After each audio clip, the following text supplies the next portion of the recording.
There are moments in life when everything you believe to be true crumbles in an instant, when the people you trusted most turn their backs on you, when grief transforms into accusation, and silence becomes louder than any scream. This is the story of a woman who stood alone in a room full of judgment, carrying a truth no one wanted to hear, a story about family secrets, hidden betrayals, and the courage it takes to face an entire room of people who have already decided you are guilty. What happened at that funeral changed everything, and what came after proved that sometimes the greatest victories are silent. Before we begin this incredible story, do not forget to like the video, subscribe to the channel, and tell us in the comments where you are listening to this story from. Your support means the world to us. The heavy oak doors of St. Matthew's Church stood before me like the gates of judgment itself. Through the stained glass windows, I could see shadows moving inside, dozens of them. Family members, friends, colleagues, all gathered for the same reason, all waiting. My hands trembled as I gripped my black purse. The afternoon sun beat down on my shoulders, but I felt cold, so terribly cold. I had been standing outside for almost 10 minutes, unable to move, unable to breathe properly. The church bells had stopped ringing 5 minutes ago. Everyone was already inside, everyone except me. I am Margaret Harrison, 38 years old, a marketing director at a firm in downtown Boston. Or at least, I was until 3 days ago. 3 days ago, when everything fell apart. 3 days ago, when my father-in-law, Richard Harrison, passed away suddenly. 3 days ago, when my entire world turned upside down. I took a deep breath and pushed the door open. The whispers started immediately. Hundreds of eyes turned toward me as I stepped into the entrance hall. The murmuring rippled through the crowd like a wave. I could feel their stares piercing through my black dress, through my skin, straight into my soul. Some looked away quickly. Others held their gaze, their expressions cold and unforgiving. I walked slowly down the center aisle. Each step echoed against the marble floor. The church was packed. Every pew was filled. People stood along the walls. The air was thick with the scent of lilies and burning candles. At the front, near the altar, I could see the casket, closed, surrounded by white flowers. My husband, David, stood near the front row with his mother, Patricia, and his younger brother, Thomas. They did not turn to look at me, not even once. I slid into a pew near the middle, keeping my eyes down. The woman next to me shifted away slightly, creating distance between us. The message was clear. I was not welcome. Not here. Not anywhere. The service began. Father Michael spoke in a solemn voice about Richard Harrison's life, about his dedication to his family, about his successful career as a real estate developer, about his generosity and kindness. The words felt hollow to me, not because they were untrue, but because I knew a different side of Richard Harrison, a side no one else saw, a side no one wanted to believe existed. I tried to focus on the priest's words, but my mind kept drifting back to 3 weeks ago, to the conversation that started everything, to the moment Richard called me into his study at the family estate. I can still see that room in my mind, the dark mahogany desk, the leather chairs, the portrait of his grandfather hanging on the wall. Richard sat behind his desk, looking older than his 67 years. His face was pale. His hands shook slightly as he poured himself a glass of whiskey. He looked at me with an expression I had never seen before. Not anger, not disappointment, something else, something that looked almost like shame. He said he needed to tell me something he had kept hidden for 30 years, something that would change everything. At first, I did not understand. His words came out jumbled and unclear. He spoke about business deals from decades ago, about partnerships that went wrong, about decisions he made that destroyed other people's lives. He mentioned names I did not recognize, companies that no longer existed, legal battles that were settled quietly. Then he said something that made my blood run cold. He told me he had built his fortune on the suffering of others, that the family estate, the trust funds, the comfortable life we all enjoyed, it was all built on lies and manipulation. He told me about families he had ruined, about people who lost everything because of his greed, about lives destroyed so he could succeed. And he told me he was dying, that he had only weeks left, that the doctors had given up hope, that he needed to confess before it was too late. I sat there in shock, unable to speak, unable to process what I was hearing. This man, whom everyone admired and respected, was telling me he was a fraud, a criminal who had escaped justice for decades. Then he asked me to do something I never expected. He asked me to help him make things right. He handed me a folder, thick, heavy, filled with documents, bank statements, property deeds, legal contracts, evidence of everything he had done, names and addresses of the people he had wronged, information about offshore accounts where he had hidden millions of dollars. He said he wanted to return the money, to make amends, to leave this world with a clean conscience. But he could not do it himself. His health was failing rapidly. He needed someone he could trust, someone outside the family who would not be blinded by loyalty or greed. He chose me. I asked him why. Why me? Why not David? Why not Patricia or Thomas? His answer was simple and devastating. Because they would never agree. Because they loved their comfortable lives too much. Because they would see it as a betrayal. Because they would fight him every step of the way. He said I was the only one with enough integrity to do what was right. I should have refused. I should have walked away. I should have known this would end badly. But I did not. I took the folder. I promised to help him. I promised to keep it secret until the time was right. That conversation happened 3 weeks ago. 2 weeks later, Richard collapsed at home. He never woke up. The doctors said it was a massive heart attack. Quick, painless. He went in his sleep. And now here I was, sitting in a church full of people who blamed me for his passing. The service continued. Thomas stood, up to give a eulogy. His voice cracked with emotion as he spoke about his father, about childhood memories, about fishing trips and baseball games, about the lessons Richard taught him, about the man he aspired to become. I felt tears forming in my eyes, not for Richard, but for Thomas, for the illusion that was about to be shattered, for the pain that was coming. After Thomas sat down, Patricia rose slowly. She walked to the podium, with the grace and dignity she was known for. Her silver hair was pulled back in an elegant bun. Her black dress was perfectly tailored. Her posture was impeccable. She looked every bit the grieving widow, strong, composed, unbreakable. She began speaking about her 42 years of marriage to Richard, about their life together, about building a family and a legacy. Her voice was steady, controlled. She painted a picture of a perfect marriage, a perfect family, a perfect life. Then her tone changed. She paused. Her eyes scanned the congregation. When they landed on me, they turned cold, ice cold. She said that Richard's final days had been difficult, that he had been troubled, that something had been weighing heavily on his mind, that someone had been filling his head with doubts and accusations, that someone had been trying to turn him against his own family. The room fell silent. Everyone knew who she was talking about. She continued. She said that Richard had been a devoted father and husband, that he had worked hard his entire life to provide for his family, that he had built something valuable and lasting, and that in his final days, someone had tried to destroy that legacy. Someone had accused him of terrible things. Someone had caused him stress and anguish during the most vulnerable time of his life. She said that stress contributed to his sudden decline, that the accusations broke his heart, that he went to his final rest carrying a burden he should never have had to bear. Then she said my name, Margaret Harrison, the woman who married into this family 10 years ago, the woman they welcomed with open arms, the woman they trusted, the woman who betrayed that trust in the most horrific way possible.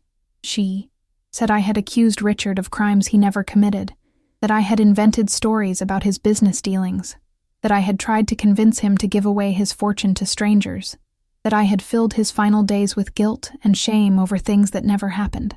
She said I was responsible for his suffering, for his early passing, for the pain this family now had to endure. The room erupted in whispers. People turned to stare at me. Some looked shocked. Others looked angry. A few looked at me with pure hatred in their eyes. I wanted to stand up. I wanted to defend myself. I wanted to pull out the folder Richard had given me and show everyone the truth. But I could not move. My body felt frozen. My voice was trapped in my throat. Patricia continued.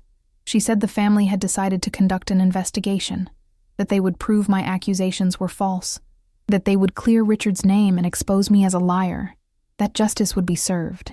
She finished her speech and walked back to her seat. The church remained silent. Father Michael looked uncomfortable. He clearly had not expected this turn of events. He quickly moved to the final prayer. I barely heard the words. My mind was racing. My heart was pounding. I felt like the walls were closing in around me. I needed to get out. I needed air. I needed to think. As soon as the final blessing was spoken, I stood up and walked quickly toward the exit. I could feel everyone watching me. I could hear the whispers growing louder. Someone said my name, followed by words I could not quite make out. Someone else made a sound of disgust. I pushed through the doors and stumbled outside. The sunlight was blinding. I leaned against the stone wall of the church, trying to catch my breath, trying to make sense of what just happened. They blamed me. They actually blamed me for Richard's passing. They thought I was lying. They thought I had made up those stories. They had no idea the truth was far worse than anything they could imagine. I heard footsteps behind me. I turned to see David walking out of the church. My husband. The man I had loved for 10 years. The man I thought would stand by me no matter what. He stopped a few feet away from me. His face was hard, closed off, a stranger's face. He spoke in a low voice, cold, distant. He said his mother was right, that I had crossed a line, that I had disrespected his father's memory, that I had caused unnecessary pain to the family, that he was ashamed to call me his wife. I tried to speak. I tried to explain, but he held up his hand to stop me. He said we needed time apart, that he was moving back to the family estate for a while, that I should stay at our apartment in the city, that we would discuss our future later, when emotions were not running so high, when he could think clearly. I asked him if he truly believed I would lie about something like this, if he truly thought I would hurt his family for no reason. He looked at me for a long moment. Then he said something that shattered my heart into a million pieces. He said he did not know what to believe anymore, but that his family came first, always. Then he turned and walked away. I stood there alone, watching him disappear back into the church, watching the last person I thought would support me abandon me completely. The funeral reception was being held at the Harrison estate. I knew I was not welcome there. I knew showing up would only make things worse, but I also knew I could not leave things like this. I could not let Patricia's accusations stand unchallenged. I could not let Richard's truth be buried along with his body. I got into my car and drove toward the estate. The folder Richard had given me was locked in a safe deposit box at my bank. I had not told anyone about it, not even David. Richard had made me promise to wait until after his passing to reveal the contents. He wanted to tell his family himself, in his own way, before he left, but he ran out of time. Now it was up to me to honor his wishes, to expose the truth, to make things right, no matter the cost. As I drove through the familiar streets of our neighborhood, I thought about everything that had led to this moment, about the life David and I had built together, about the family I thought I had joined, about the trust that had been broken, about the choice I now had to make. Or I could walk away, I could keep Richard's secrets buried, I could try to salvage my marriage and my place in this family, I could pretend none of this ever happened, or I could do what Richard asked me to do. I could tell the truth, I could show them the evidence, I could destroy the Harrison family legacy and lose everything in the process. The choice should have been simple, but it was not, because I knew that once I opened that folder and revealed what was inside, there would be no going back. Lives would be ruined. Reputations would be destroyed. My marriage would be over. My career would likely suffer. I would become an outcast, an enemy, a traitor. But I also knew that Richard had trusted me with this burden for a reason, that he had chosen me because he believed I would do the right thing, even when it was hard, even when it cost me everything. I pulled up to the gates of the Harrison estate. The long driveway was lined with cars, dozens of them. The house was lit up. People were gathering inside, sharing stories, offering condolences, drinking expensive wine, and eating catered food, playing the part of a grieving family while secretly celebrating the inheritance they were about to receive. I sat in my car for several minutes, gathering my courage, preparing myself for what was about to happen, knowing that once I walked through those doors, my life would never be the same. Finally, I opened the car door and stepped out. The evening air was cool. Crickets chirped in the manicured gardens. The house loomed before me, beautiful, imposing. built on secrets and lies. I walked up the stone steps to the front entrance. The door was open. I could hear voices inside.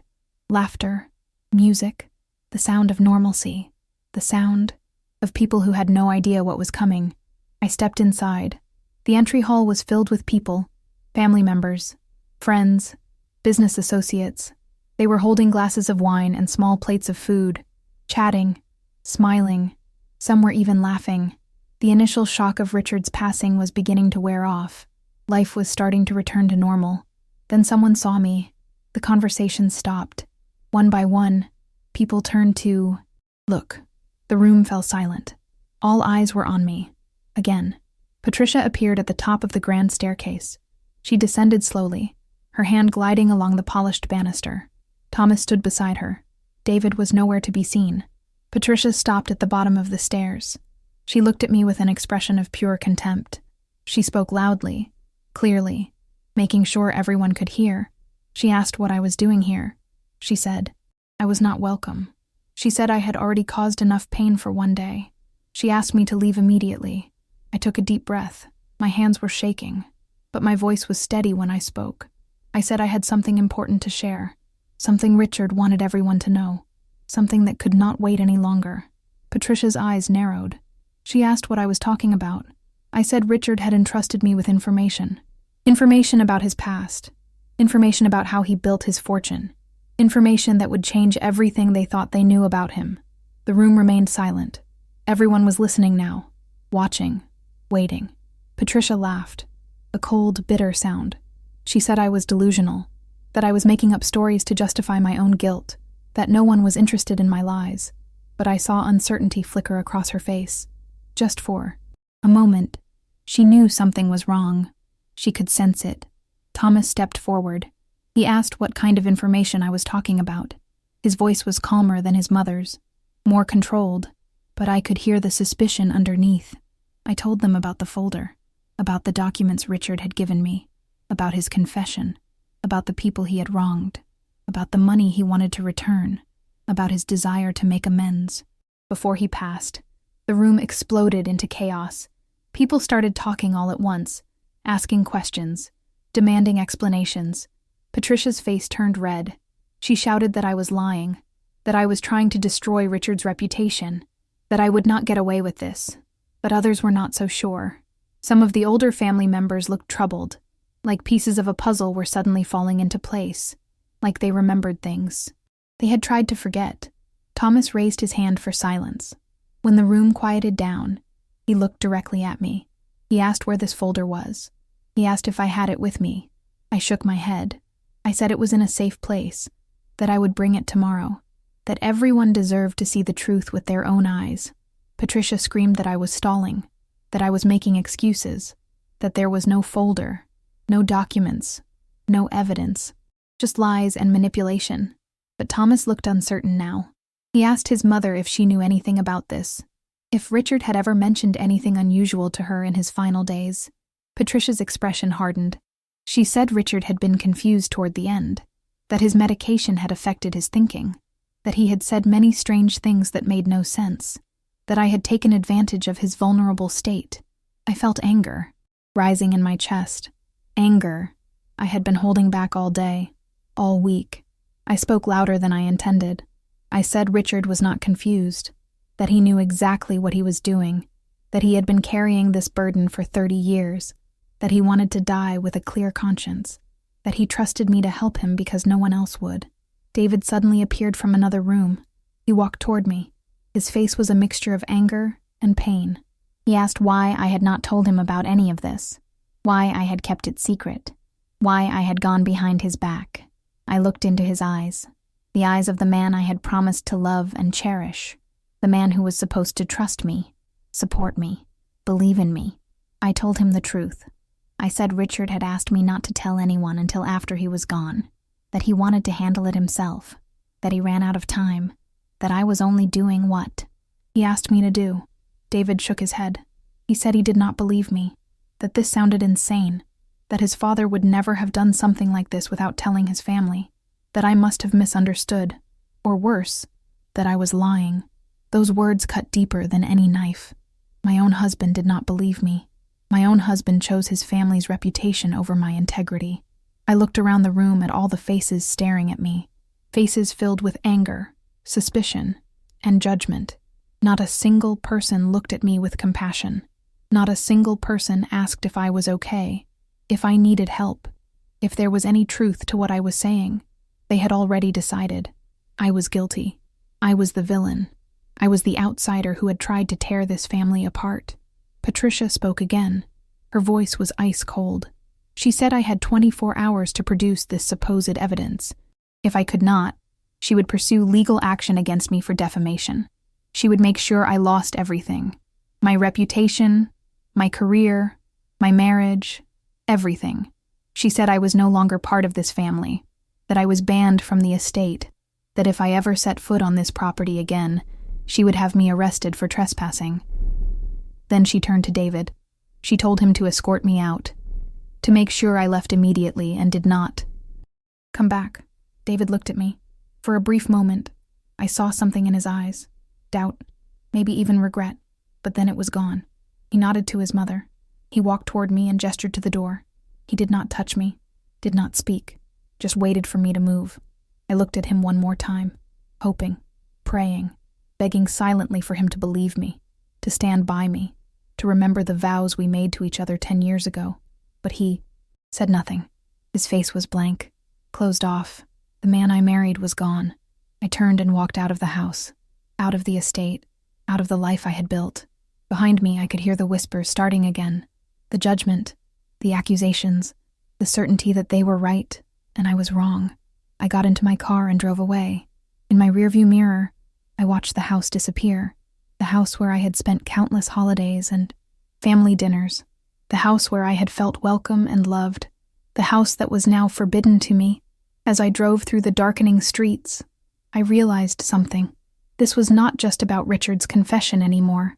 This was about power, about control, about a family that would do anything to protect their image, anything to maintain their status, anything to keep their secrets buried. But Richard had chosen me for a reason. He had known this would happen. He had known his family would fight. He had known I would be alone. And he had trusted me anyway. Tomorrow, I would go to the bank. I would retrieve the folder. I would bring it back to the estate. And I would show everyone the truth, whether they wanted to see it or not. Because Richard Harrison deserved that much. The people he had wronged deserved that much. And I deserved to clear my name, no matter what it cost me. The funeral was over, but the real battle was just beginning. I woke up the next morning in our apartment downtown, the apartment David and I had bought together 5 years ago, the place we had called home. Now it felt empty, cold, like a museum of a life that no longer existed. I had barely slept. Every time I closed my eyes, I saw their faces. Patricia's cold stare, Thomas's suspicious glare, David's blank expression. The entire room full of people who had already convicted me without a trial. The morning sun streamed through the bedroom windows. I looked at the clock. 7:30. The bank opened at 9. I had 90 minutes to prepare myself for what was coming. I got up and made coffee. My hands were steadier than I expected. Perhaps the shock had worn off. Perhaps I had moved past fear into something else. Determination. Resolve. A quiet certainty that I was doing the right thing, no matter how difficult. As I drank my coffee, I thought about how I had ended up in this situation. How a simple marketing career had led me to marry into one of Boston's most prominent families. How a chance meeting at a charity gala 10 years ago had changed my entire life. I met David at that gala. He was charming, handsome, successful. He worked alongside his father in the family. Real estate business. He had an easy confidence about him, a warmth that drew people in. We talked for hours that night, about our dreams, our goals, our views on life. He asked me out the following week. We went to dinner at an Italian restaurant in the North End. He told me about growing up in the Harrison family, about the expectations, the pressure, the constant need to maintain appearances. But he also talked about the love, the support, the sense of belonging. He made it sound wonderful, like a family from a movie, close-knit, loyal, united. I fell in love with that image, with the idea of being part of something bigger than myself. I had grown up in a small town in Vermont with just my mother. My father had left when I was 3. I barely remembered him. My mother worked 2 jobs to keep us afloat. We never had much money, never had fancy things, but we had each other. My mother passed away from illness when I was 25. I was alone after that. No siblings, no extended family, just me. So when David introduced me to his family, I was drawn to them immediately. They seemed to have everything I had lost, everything I craved. A sense of home, of belonging, of connection. Richard and Patricia welcomed me warmly. They threw an engagement party at the estate. They insisted on paying for the wedding. They treated me like a daughter. Richard would joke that he finally had someone sensible in the family, someone who understood hard work and determination. I thought he was just being kind. I had no idea he saw something in me that his own children lacked, something he would need years later. The wedding was beautiful. 200 guests, a string quartet, white roses everywhere. Patricia planned every detail. She wanted it to be perfect. A proper Harrison family wedding. I went along with everything. I wanted to fit in, to belong, to be accepted. The first few years of marriage were happy. David and I built our life together. We bought the apartment. We traveled. We hosted dinner parties. We attended charity events. We played the part of the successful young couple. And most of the time, it felt real. But there were cracks. Small ones. At first, David spent long hours at the office with his father. Family dinners at the estate were mandatory every Sunday. Patricia had opinions about everything. Where we should live, how we should decorate, when we should have children, what charities I should support, what clubs I should join. I tried to be patient, to be understanding. This was how their family operated. Close, involved, connected. I told myself it was sweet, that they cared, that I was lucky to have in-laws who wanted to be part of our lives, but sometimes it felt suffocating, like I was being absorbed into something larger, like I was losing pieces of myself, my independence, my autonomy, my voice. David always defended them. He said family was important, that we were blessed to have such a supportive network, that I needed to be more grateful, more flexible, more willing to adapt. I tried. I really did. I attended every dinner, every event, every gathering. I smiled, I nodded. I played my role, the perfect daughter-in-law, the ideal wife, the woman who knew her place. And then, 3 weeks ago, everything changed. Richard called me on a Tuesday afternoon. He said he needed to speak with me privately. He asked me to come to the estate the following day while Patricia was out shopping with her friends. He said it was urgent, important, that he could not discuss it over the phone. I was concerned. Richard sounded different.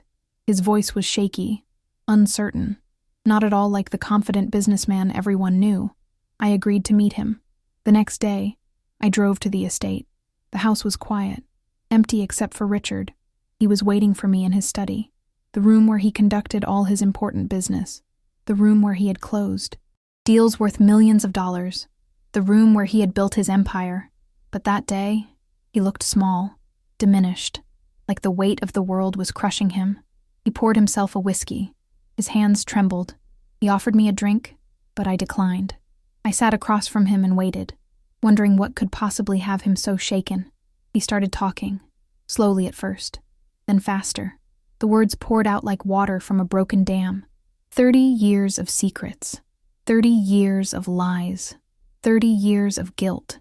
He told me about his early days in real estate, how competitive it was, how desperate he had been to succeed, how he had made choices that haunted him ever since. He talked about a development project in South Boston, a neighborhood full of immigrant families, working-class people who had lived there for generations. Richard wanted to buy the land, to tear down their homes, to build luxury condominiums. But the residents refused to sell. They organized. They fought back. They hired lawyers. They protested. They made it impossible for Richard to move forward. So he found another way. He bribed city officials.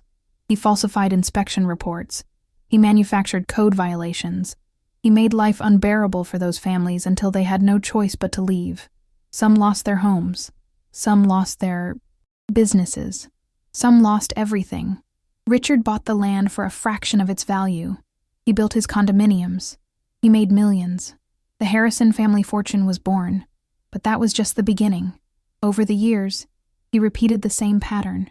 Different neighborhoods, different families, same tactics. Bribery, manipulation, intimidation. He destroyed communities, displaced hundreds of people, built his empire on their suffering.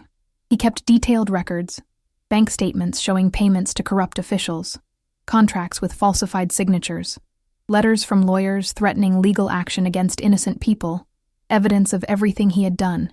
He said he kept the records as insurance, in case anyone ever tried to expose him, in case he needed leverage. But they had become a burden, a reminder of the man he had become, the lives he had ruined, the person he pretended not to be. And now, facing his own end, he could not carry that burden anymore. He showed me the folder, thick, heavy, full of documents spanning 3 decades, names, addresses, account numbers. Everything needed to trace his crimes. Everything needed to make restitution. He said he had already contacted his doctors. They gave him weeks at most. His heart was failing. The treatments had stopped working. He was dying, and he wanted to die knowing he had tried to make things right. But he needed help. Someone he could trust. Someone who would follow through even after he was gone. Someone who would not be swayed by family pressure or personal gain. He asked me why I thought he chose me. I had no answer. I was too shocked to think clearly. He said it was because I had integrity, because I had not grown up with wealth and privilege, because I understood what it meant to struggle, to work hard, to lose everything, because I would do the right thing even when it was difficult. He said Patricia would never agree. She had built her entire identity around being Mrs. Richard Harrison. She loved the status, the recognition, the power. She would see this as a betrayal, as an attack on everything she valued. Thomas would be the same. He had grown up expecting to inherit the family business, to continue the legacy, to maintain the Harrison name. This would destroy all of that. And David. Richard paused when he mentioned his older son. He said David was a good man, honest, hardworking, but he was loyal to a fault. He would choose family over everything, even over truth, even over justice. That was why Richard needed me, because I was outside the family dynamic, because I had the strength to do what his own children could not. I asked him what he wanted me to do. He said he wanted me to contact the families he had wronged, to return the money he had stolen, to help them rebuild their lives, to make amends in whatever way possible. He said he had already set aside funds in a separate account, funds that could not be touched by the family estate, funds specifically designated for restitution. He gave me access to that account. He gave me the list of names. He gave me everything I needed, but he asked me to wait. He wanted to tell his family himself. He wanted to explain, to apologize, to prepare them for what was coming. He said he would do it within the week, before his health declined further, before it was too late. I agreed. I took the folder. I promised to keep it safe. I promised to honor his wishes. That conversation happened on a Wednesday. By the following Wednesday, Richard was gone. He never had the chance to tell his family. He never had the chance to explain. He never had the chance to prepare them. And now I was left holding his secrets, facing his family alone, carrying a burden that was never meant to be mine. I finished my coffee and got dressed. Black pants, white blouse, professional, composed. I needed to look strong, confident, like someone who knew what she was doing, even though inside I was terrified. At 8:45, I drove to the bank. The streets were busy with morning traffic, people heading to work, living their normal lives, unaware of the drama unfolding in mine. I parked and walked into the bank. The teller recognized me. She smiled and asked how I was doing. I said I was fine. I requested access to my safe deposit box. She led me to the private viewing room. I sat alone, in that small room, staring at the metal box on the table. Inside was the folder. Inside was the truth.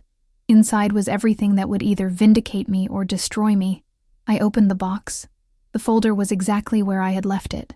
Thick, brown, held together with a rubber band. I removed it carefully, reverently, like it was something sacred. I opened the folder and began reviewing the contents. I had looked through it once. Right after Richard gave it to me. But I needed to see it again, to refresh my memory, to prepare myself for the questions that would come. The first section contained bank statements, dozens of them, showing regular payments to city officials, building inspectors, zoning board members. The amounts were significant, thousands of dollars each month. For years, the second section contained contracts, real estate deals with suspiciously low purchase prices, signatures that looked forged, legal language that seemed designed to confuse and mislead.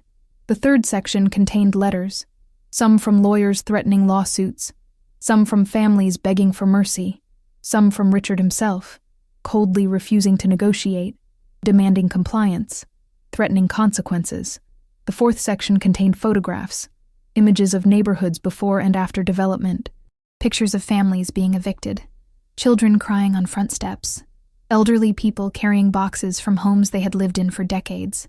The final section contained a handwritten letter from Richard, addressed to his family, explaining everything, apologizing for the pain he had caused, asking for forgiveness, begging them to understand, pleading with them to do the right thing. It was the letter he never had the chance to deliver. I closed the folder and held it against my chest. This was it. This was what I needed to show them. This was the proof, the evidence, the truth that could not be denied. I put the folder in my bag and left the bank. The drive to the Harrison estate took 20 minutes. 20 minutes to prepare myself. 20 minutes to rehearse what I would say. 20 minutes to build up my courage. I arrived at the gates at 10:15. I pressed the intercom button. A voice answered. It was Thomas. I identified myself. I said I had the documents I had mentioned. I said I needed to speak with the family. I said it was important. There was a long pause. Then the gates opened. I drove up the long driveway. My heart was pounding. My hands were gripping the steering wheel so tightly my knuckles were white. This was it. The moment of truth. The moment everything would change. The Harrison estate looked different in the morning light. Less imposing. More vulnerable somehow. The perfectly manicured lawns stretched out on either side of the driveway. The fountain in the center courtyard sparkled in the sunlight. Everything looked peaceful, calm, a stark contrast to the storm that was about to break. I parked near the front entrance. Before I could get out, the door opened. Thomas stood there waiting. His arms were crossed. His expression was guarded, suspicious. I grabbed my bag with the folder inside and stepped out of the car. The morning air was crisp, cool. I could hear birds singing in the trees. Such a beautiful day for such an ugly truth. Thomas did not greet me. He simply gestured for me to follow him inside.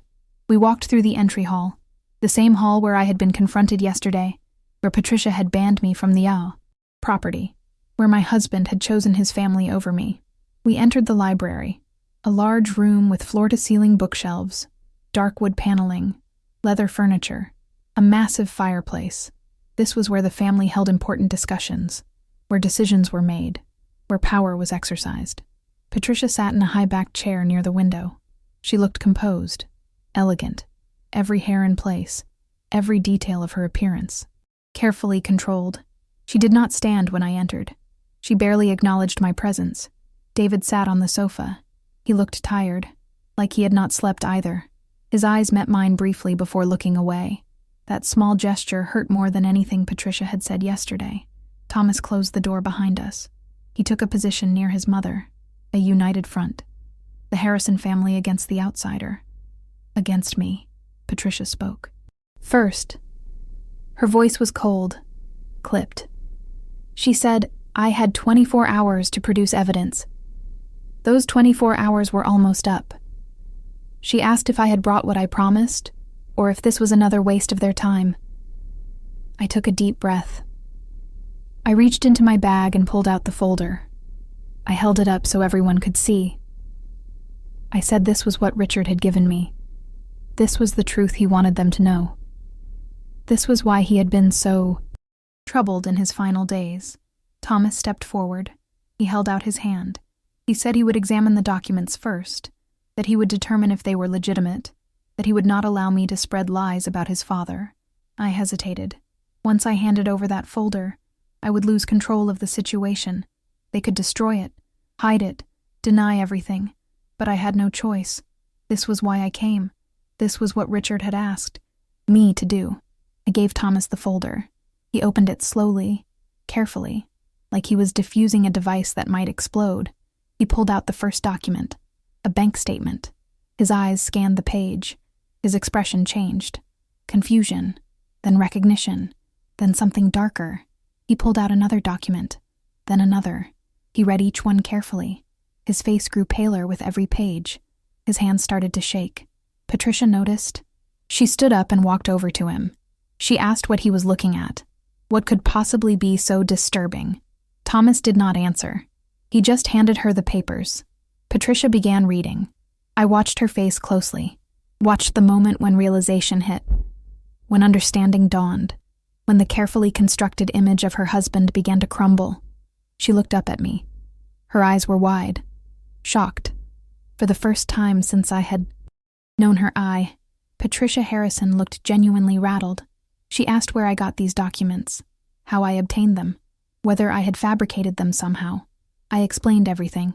The conversation with Richard 3 weeks ago, his confession, his desire to make amends, his request for my help, his plan to tell the family himself before he passed, how he ran out of time. David stood up. He walked over to his mother and brother. He took some of the documents from their hands. He began reading. I watched his face change too, watched the denial, the disbelief, the growing horror as he realized what his father had done. The room was silent, except for the rustling of papers.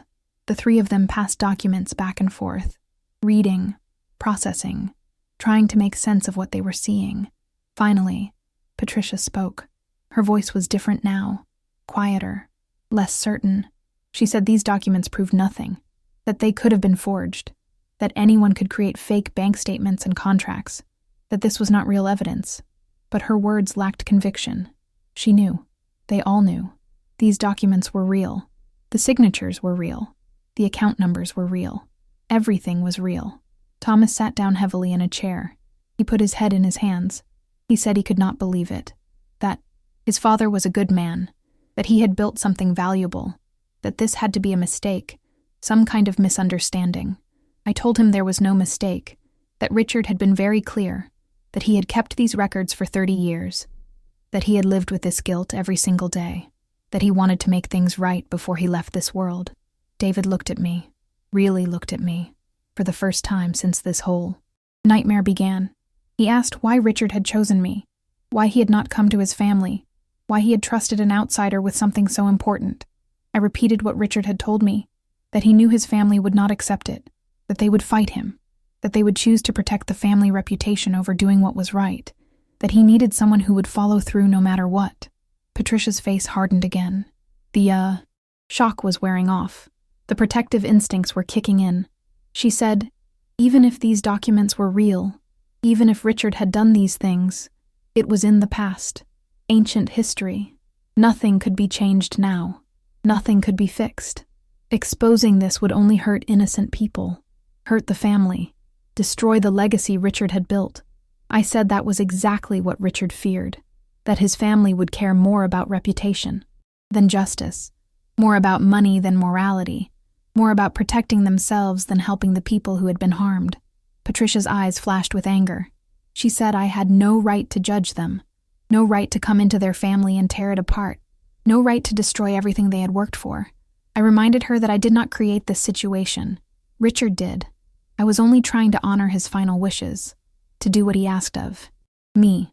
To help make things right. Thomas stood up.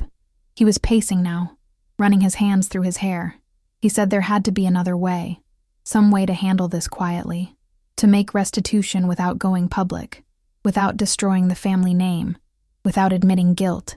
I told him that was not possible, that Richard had a list of families who deserved compensation, that they deserved to know the truth, that they deserved an apology, that hiding this would only compound the original crime.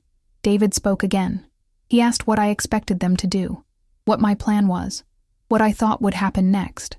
I explained that Richard had set aside funds in a separate account, funds specifically for restitution, funds that could not be touched by the estate. I had access to those funds. I had the list of families. All I needed was their cooperation, their acknowledgement, that Richard had wronged these people, their willingness to let me do what needed to be done. Patricia laughed. A bitter, harsh sound. She said I must be insane if I thought they would agree to that they would never admit wrongdoing, Never allow me to give away family money to strangers. Never let me destroy everything Richard had built. I said it was not their choice. Richard had made his decision. He had given me the authority. He had trusted me to see it through, with or without their blessing. The room erupted. Patricia started shouting. Thomas was arguing. David was trying to calm everyone down. Voices overlapped. Accusations flew. The carefully controlled Harrison family facade was cracking, shattering, falling apart. I stood there silently, letting them rage, letting them process, letting them realize that their world had just changed forever, that nothing would ever be the same again. Finally, Patricia stopped shouting. She looked at me with pure hatred in her eyes. She said if I went forward with this plan, if I contacted those families, if I exposed Richard's actions, she would make sure I paid dearly. She would use every resource at her disposal to destroy me. She would ruin my career, my reputation, my life. She would make sure everyone knew what kind of person I was. A liar, a manipulator, a woman who preyed on a dying man and stole from his family. I met her gaze steadily. I said she could do whatever she wanted. She could try to destroy me. She could spread lies. She could turn everyone against me. But none of that would change the truth. None of that would erase what Richard had done. None of that would stop me from doing what was right. David stepped between us. He looked exhausted, defeated. He said we needed time. Time to process this information. Time to figure out what to do. Time to make decisions without emotions running so high. I agreed. I said I would give them 48 hours. 48 hours to accept what had happened, to decide how they wanted to move forward, to choose whether they would help me or fight me. But I made it clear. After 48 hours, I would begin contacting the families on Richard's list. I would start the process of making restitution, with or without the Harrison family's cooperation. Thomas asked what would happen to the family business, to the estate, to everything they owned. If word got out about what Richard had done, clients would leave, partners would withdraw, the entire empire would collapse. I said that was a risk Richard was willing to take, that he valued his conscience more than his legacy, that he wanted to die knowing he had tried to make amends, even if it cost his family everything. Patricia sank back into her chair. She looked older suddenly, fragile. The strong, composed woman was gone. In her place was someone who had just watched her entire world crumble. Someone who realized that the life she had lived, the man she had married, the legacy she had protected, it was all built on lies. I picked up my bag. I said I would wait for their response, that I hoped they would choose to do the right thing, that I hoped they would honor Richard's wishes. But either way, this was happening. The truth was coming out. Justice would be served. I walked toward the door. David followed me. In the hallway, away from his mother and brother, he grabbed my arm gently. He asked me to wait, to reconsider, to think about what this would do to everyone involved. I looked at him, the man I had loved for 10 years, the man I had built a life with, the man who was asking me to betray everything I believed in, to ignore the suffering of innocent people, to protect a family that had already rejected me. I asked him a question. I asked if he truly believed his comfort, his inheritance, his family reputation, was more worth protecting than the lives his father had destroyed, than the families who lost everything, than the people who deserved justice. He did not answer. He could not answer, because he knew the truth. He knew what the right choice was, but he also knew he did not have the courage to make it. I pulled my arm free. I told him I loved him, that I had always loved him, but that I could not be with someone who chose convenience over conscience, who chose wealth over integrity, who chose family loyalty over basic human decency. I walked out of the estate, out of the life I had known, out of the marriage that had defined me for a decade. Behind me, I heard David call my name, but I did not turn around. I did not stop. I kept walking toward my car, toward my future, toward whatever came next. As I drove away, I looked in the rearview mirror one last time. The Harrison estate stood tall and proud against the morning sky. Beautiful, impressive, perfect on the outside. But I knew the truth now. I knew what lay beneath the surface, the rot, the corruption, the secrets that had festered for 30 years. And in 48 hours, the world would know too. The 48 hours felt like 48 years. I stayed in the apartment, barely sleeping, barely eating, just waiting for a phone call, an email, any sign that the Harrison family had made their decision, any indication of what would happen next. But there was nothing. Silence. Complete and total silence. I spent the time preparing. I reviewed Richard's list of families. 23 names. 23 households that had been displaced or destroyed by his actions. I researched each one, found current addresses where possible, prepared letters explaining what had happened, drafted plans for how the restitution would work. The account Richard had set aside contained $4 million, not enough to undo the damage he had caused, but enough to make a meaningful difference, enough to show that someone cared, that someone remembered, that their suffering had not been forgotten. On the morning of the third day, my phone rang. It was Thomas. His voice was flat, emotionless. He said the family had made their decision. They wanted to meet with me, one final time, to discuss terms. I agreed. We set a time for that afternoon, 2:00, back at the estate. I hung up and felt my stomach twist with anxiety. This could go either way. They could agree to cooperate, or they could try one last time to stop me. I arrived at the estate at exactly 2:00. The gates were already open. I drove up the familiar driveway, parked in the same spot, walked up the same steps, but everything felt different. Now, heavier, more final. Thomas met me at the door. He looked exhausted, like he had not slept either. He led me to the library without speaking, the same room where I had revealed the documents 3 days ago, the same room where everything had fallen apart. Patricia and David were already there. Patricia sat in her usual chair by the window. David stood near the fireplace. They both looked tired, worn down, like the fight had drained out of them. Thomas gestured for me to sit. I remained standing. I wanted to be ready to leave quickly if necessary, ready to defend myself if this turned hostile. Patricia spoke first. Her voice was different, quieter, less commanding. She said they had spent the past 3 days reviewing the documents, consulting with lawyers, trying to verify the information, trying to find some way to disprove it, to explain it away, to make it not true. But they could not. Everything checked out. Every signature, every account number, every transaction. It was all real, all true, all exactly as Richard had described. She paused, looked out the window. When she spoke again, her voice cracked slightly. She said she had been married to Richard for 42 years. She thought she knew him, thought she understood who he was, what he stood for, what he believed in. Now she realized she had been living with a stranger, a man who had hidden a massive part of himself from her, a man who had carried terrible secrets for decades, a man she never truly knew at all.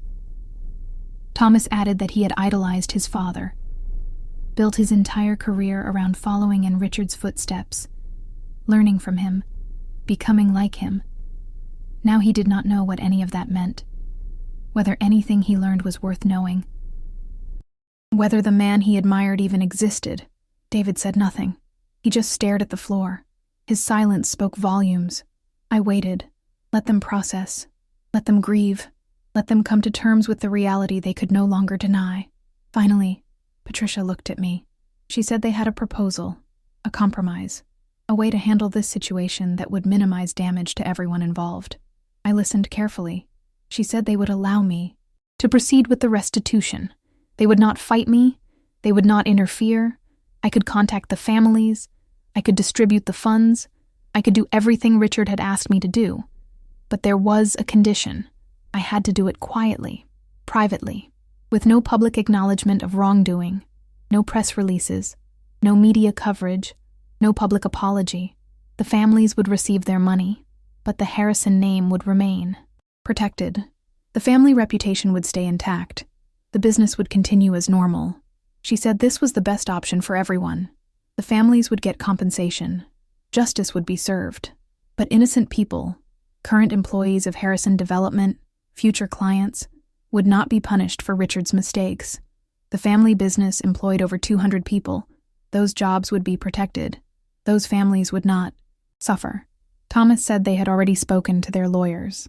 The lawyers confirmed that as long as the restitution was handled privately, as voluntary payments rather than legal settlements, there would be no requirement to disclose Richard's actions publicly. No investigation would be triggered. No scandal would erupt. I stood there processing what they were saying. On the surface, it sounded reasonable, logical even. The families would get their money, the current employees would keep their jobs, everyone would move forward, but something felt wrong. Something felt incomplete. I asked what would happen to me, where I fit into this arrangement. Patricia's expression hardened slightly. She said, I would need to sign a non-disclosure agreement. I could never speak publicly about Richard's actions, never give interviews, never write about what happened, never reveal the truth to anyone outside the families directly affected. In exchange, I would receive a financial settlement, enough money to start over, to build a new life, to compensate for the disruption this situation had caused to my marriage and career. She said David had agreed to proceed with a separation. They would handle it quietly, amicably. I would be free to move on, to leave Boston, to put this entire chapter behind me. I looked at David, waited for him to meet my eyes, to say something, anything, but he kept staring at the floor, silent, passive, letting his mother speak for him, just like always. I asked if this was truly what he wanted, if this was the man he wanted to be, someone who paid people to stay silent, someone who protected reputation over truth, someone who chose comfort over courage. He finally looked up. His eyes were red, exhausted. He said he did not know what he wanted anymore, that everything was too complicated, too painful, too much. He said maybe it was better this way, cleaner, simpler, less destructive for everyone involved. I felt something break inside me, not my heart, that had already broken days ago. Something else, the last thread of connection to the life I had built, the last hope that any of this could be salvaged. I turned back to Patricia. I asked her a direct question. I asked if she felt any remorse for what Richard had done, any guilt, any responsibility to truly make amends, not just pay money and move on, but actually acknowledge the harm, actually apologize, actually take ownership. She hesitated. For just a moment, I saw something flicker across her face. Shame, maybe, or regret. But then it was gone, replaced by the same cold composure I had seen 100 times before. She said what was done, that Richard was gone, that nothing could change the past, that all they could do now was manage the present, protect the living, move forward as best they could. I realized in that moment that they would never truly understand. They would never see those displaced families as real people, never grasp the magnitude of what Richard had done, never feel the weight of responsibility I felt.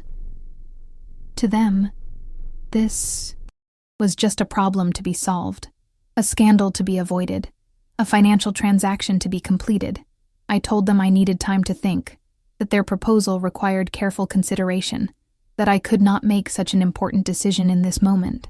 Thomas looked annoyed. He said I had already forced them to wait 3 days, that they had made significant concessions, that they were being more than fair, that I should accept their offer and move on. But I held firm. I said I would give them my answer in 24 hours, not before. Patricia stood up. She walked toward me slowly, deliberately. She stopped just a few feet away, close enough that I could see the hardness in her eyes, the calculation, the manipulation. She said I should think very carefully about my decision, that accepting their offer was in my best interest, that fighting them would be costly, painful, destructive, that they had resources I could not imagine, lawyers who specialized in making problems disappear, investigators who could find damaging information about anyone, connections in media, business, and society that could make my life very difficult. She said she hoped I would make the smart choice, the practical choice, the choice that would allow everyone to move forward with minimal damage. It was a threat. Polite, subtle, but unmistakably a threat. I met her gaze without flinching. I said I understood perfectly what she was saying, that I would consider everything carefully, that I would make my decision based on what I believed was right, not what was convenient, not what was safe, what was right. I turned and walked out. Thomas called after me, reminding me that I had 24 hours, that they expected an answer by this time. Tomorrow, that they would not wait any longer. I did not respond. I just kept walking. Out of the library, out of the house, out of their lives. As I drove away from the estate, I felt strangely calm, clear-headed. The pressure of the past few days was lifting. The confusion was dissolving. I was beginning to see the situation with perfect clarity. The Harrison family wanted to buy my silence. They wanted to control the narrative.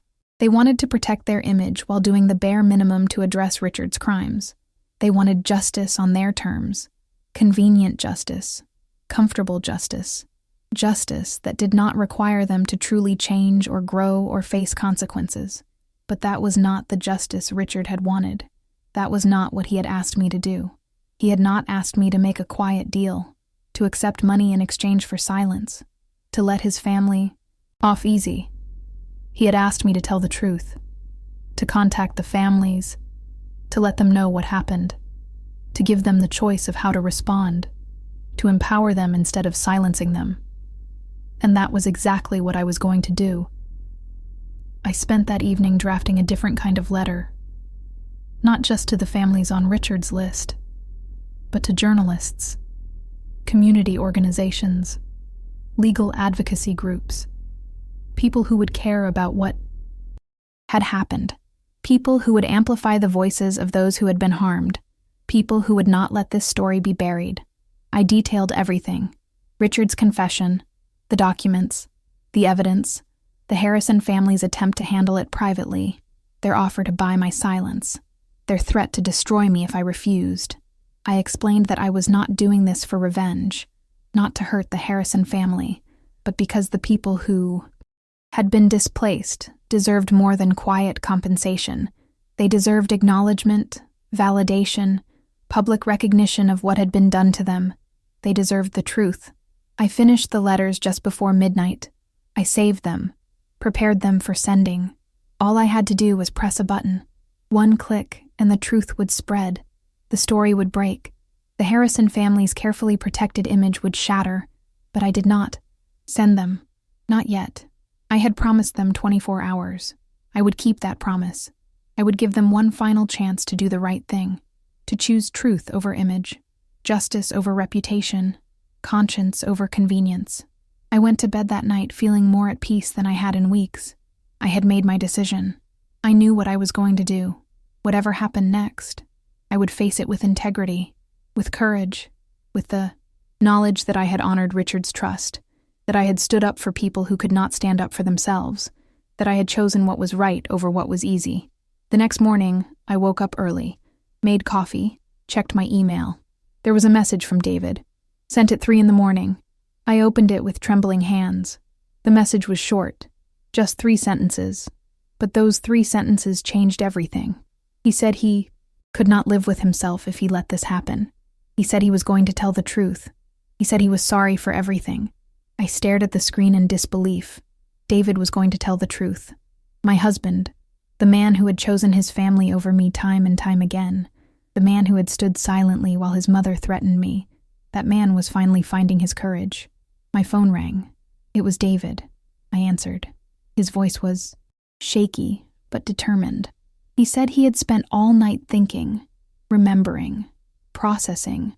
He realized something important, something he should have understood years ago. Being loyal to family did not mean protecting them when they were wrong.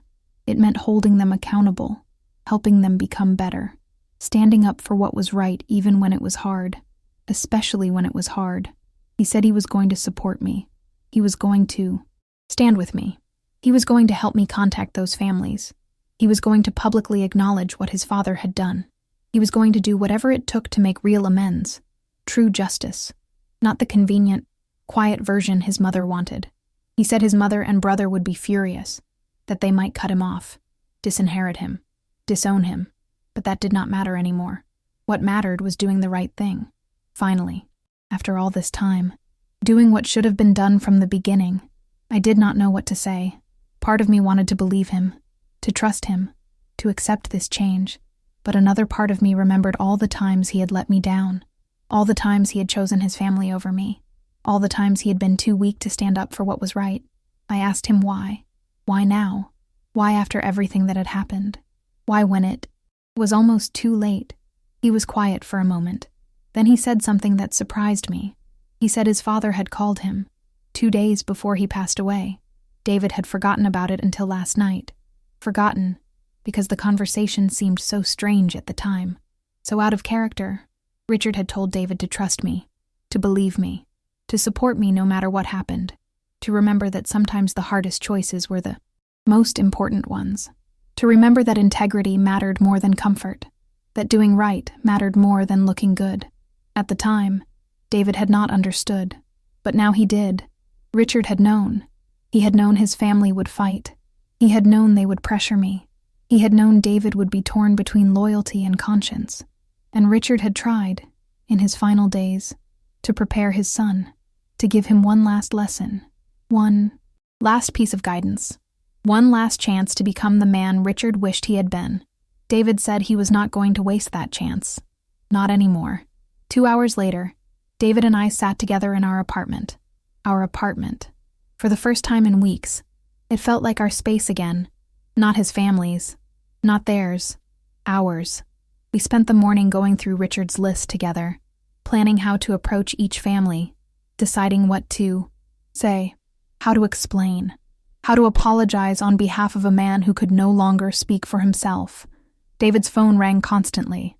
Patricia, Thomas, family lawyers, all demanding to know what he was doing, why he was not at the estate, why he was not responding to their messages.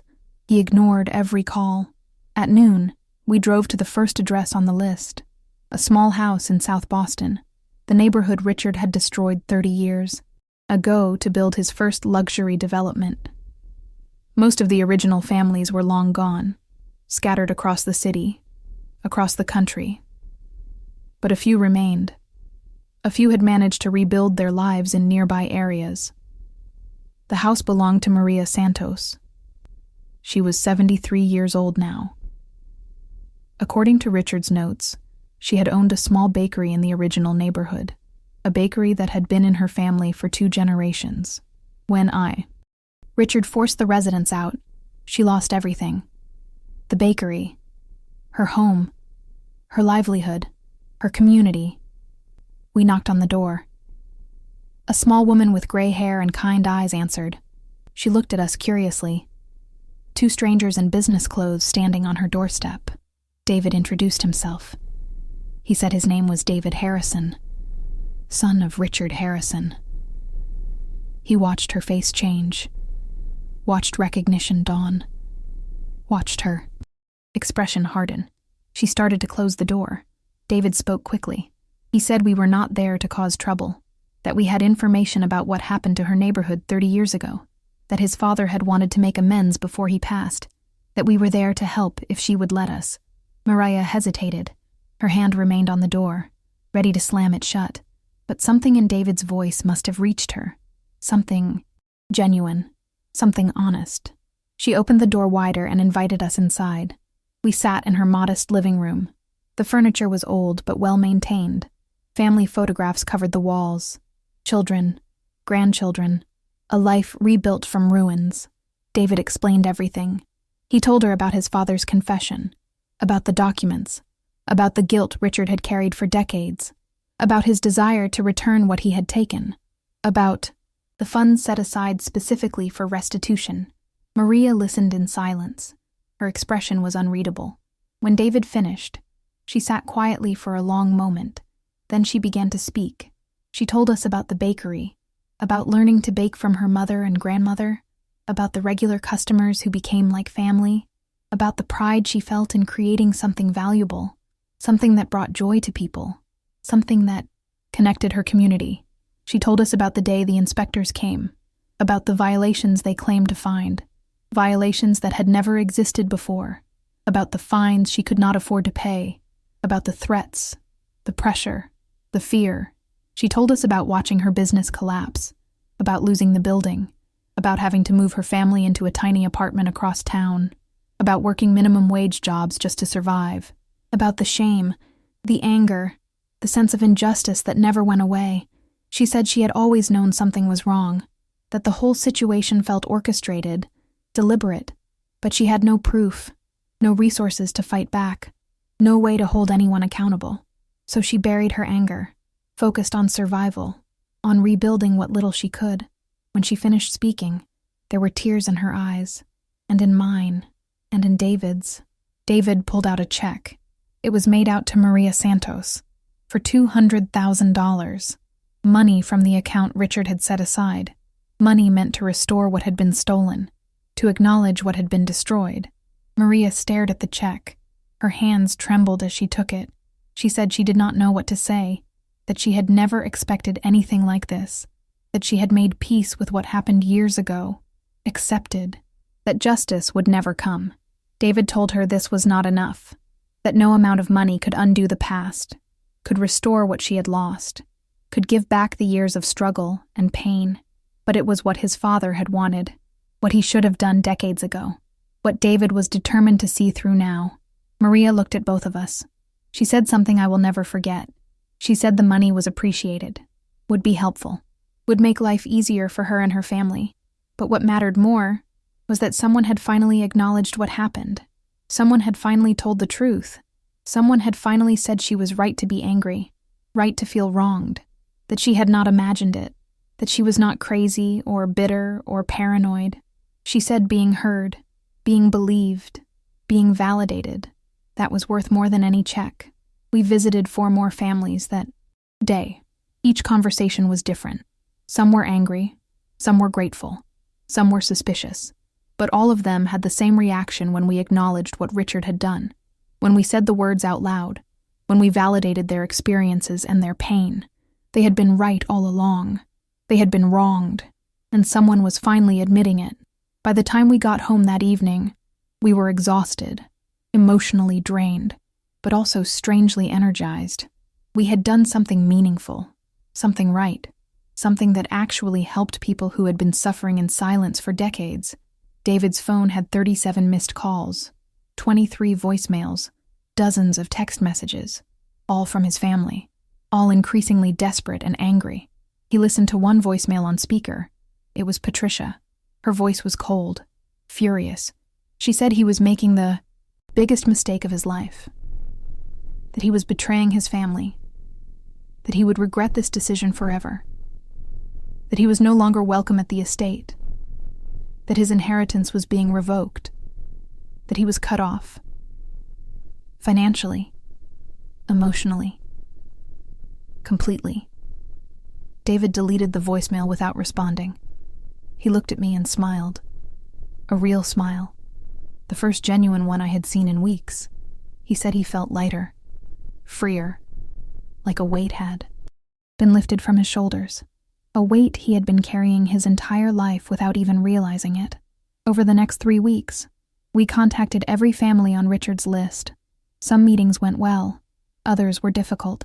A few families refused to see us, refused to accept anything from the Harrison family.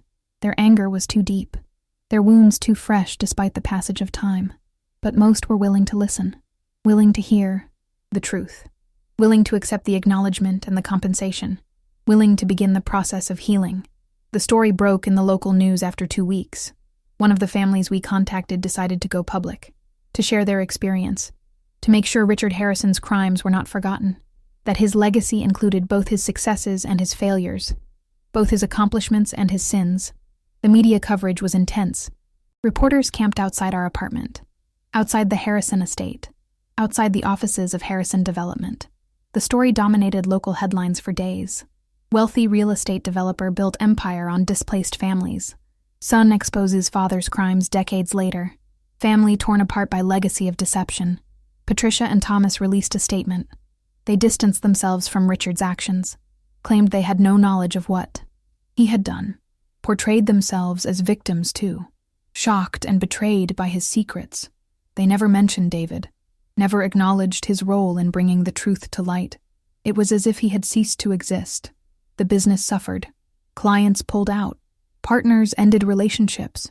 Property values declined. Everything Patricia had feared came true. The Harrison empire began to crumble. But something unexpected happened. As the full story emerged, as people learned about the restitution efforts, as they saw David standing beside me, acknowledging his father's crimes, and working to make amends, public opinion began to shift. Some people respected the honesty, the courage it took to expose family secrets, the integrity of trying to make things right even when it was costly, even when it destroyed everything. David received calls from former colleagues, from business contacts, from people who wanted to work with someone who valued ethics over profit, who chose truth over image, who had the strength to do what was right even when his own family turned against him. 6 months after that terrible day at the funeral, David and I stood in a small office downtown. Our office. We had started a consulting firm together, helping businesses develop ethical practices, advising on transparency and accountability, working with communities affected by corporate development. It was not glamorous. We were not wealthy. We lived simply, modestly. Nothing like the life we had known as part of the Harrison family. But we were happy, truly happy. For the first time in years, maybe ever, we had given away all $4 million from Richard's account. Every penny went to families who had been harmed. Some used the money to start businesses. Some paid for education. Some simply gained financial stability they had never known. But all of them received something more valuable than money. They received acknowledgement, truth, justice. I thought about Richard often, about the burden he carried for so many years, about the courage it took to finally confess, about his choice to trust me with his secrets, his hope that someone would do what his family could not. He had been right. About them. Patricia and Thomas never changed, never grew, never accepted responsibility. They rebuilt their lives around denial and blame, around protecting what remained of their reputation, around pretending the past did not matter. But he had been wrong about David. Or maybe not wrong. Maybe he had seen something in his son that David himself had not seen yet. A capacity for growth, for change, for choosing integrity over comfort. Richard's final message to David had planted a seed that took time to grow, but eventually blossomed into something beautiful, something strong, something real. David and I never legally separated, never got divorced. Instead, we started over. Built a new relationship on a foundation of honesty and shared values. It was not the fairy tale marriage I had once imagined. It was something better, something real, something earned through struggle and choice and growth. 1 year after the funeral, we received a letter. It was from Maria Santos, the first family we had visited. She wrote to tell us that she had used the money to open a new bakery, a small place in her neighborhood. Nothing fancy, but it was hers. After 30 years, she was baking again, creating again, building community again. She invited us to the grand opening. We went. The tiny bakery was packed with people, customers, family, friends, neighbors. The smell of fresh bread filled the air. Laughter and conversation echoed off the walls. It felt alive, vibrant, full of hope and possibility. Maria hugged us both. She thanked us again. Not just for the money, but for the truth, for the acknowledgement, for helping her reclaim something she thought was lost forever.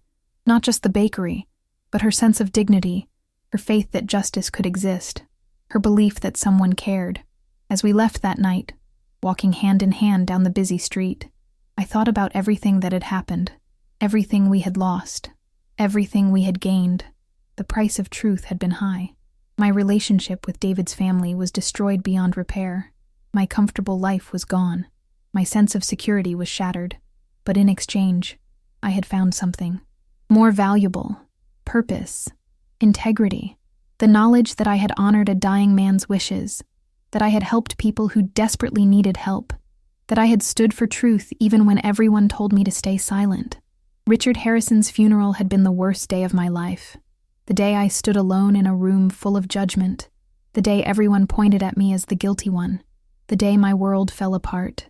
But it was also the beginning of something important, something necessary, something that changed lives, including my own. The truth had cost me everything, but it had also given me everything that mattered. And I would make that choice again, every single time.